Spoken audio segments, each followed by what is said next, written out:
Special update পাওয়ার জন্য subscribe করে bell আইকনে ক্লিক করতে ভুলো না। অভয় গ্রামের সবার সামনে বলে, ও আমার বিধবা বউকে কোলে তুলে নিয়ে কোথায় যাচ্ছিল? ঘরের দিকে।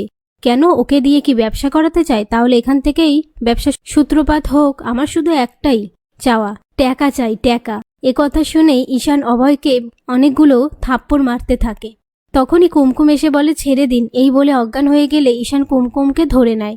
ওদিকে ঈশানের মা ঈশানকে নিয়ে চিন্তা করতে থাকে সেই দুঃস্বপ্নটা নিয়ে। পাশ থেকে অঙ্কিতা বলে, ঈশানের বিয়ে নিয়ে আমি কোনো ভরসা পাচ্ছি না। যদি নিউ ইয়র্কে ওর কাউকে পছন্দ হয়ে থাকে তখন?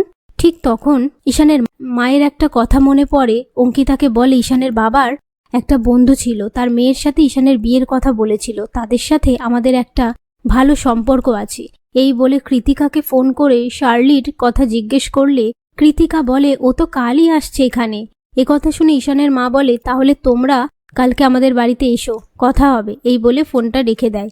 তারপর অঙ্কিতাকে ঈশানের মা সমস্ত কথা খুলে বলে।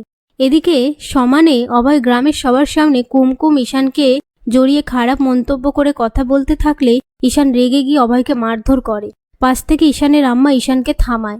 এরই মধ্যে কুমকুমের মা ও শাশুড়ি সেখানে এসে উপস্থিত হয়। এরপর কুমকুমের শাশুড়ি অভয়কে বলে, এখানে এসে মান সম্মান খুইয়ে তামাশা করছো?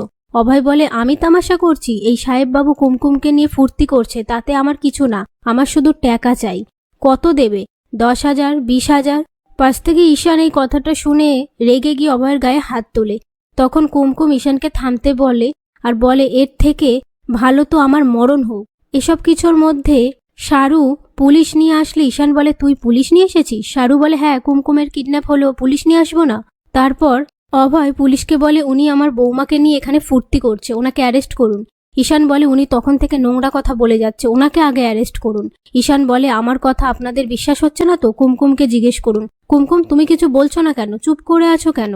এই বলে কুমকুমের শাশুড়িকে বলে, আপনি তো বলুন যে উনি কুমকুমের ওপর অত্যাচার করে। কুমকুমের শাশুড়ি বলে, বলছি। এই বলে অফিসারকে বলে, এই লোকটা আমার বর, উনি রোজ কুমকুমকে মারধর করে। এ কথা শোনার পর পুলিশ সবাইকে অ্যারেস্ট করে নিয়ে যাওয়ার সময় অভয় বলে, কাজটা একদম ভালো করলি না, আমি আবার ফিরে আসব। আমাকে কদিনই বা আটকে রাখবে? ফিরে এসে তোদের দুজনকে জানে মেরে দেব। এই বলে সেখান থেকে চলে যায়।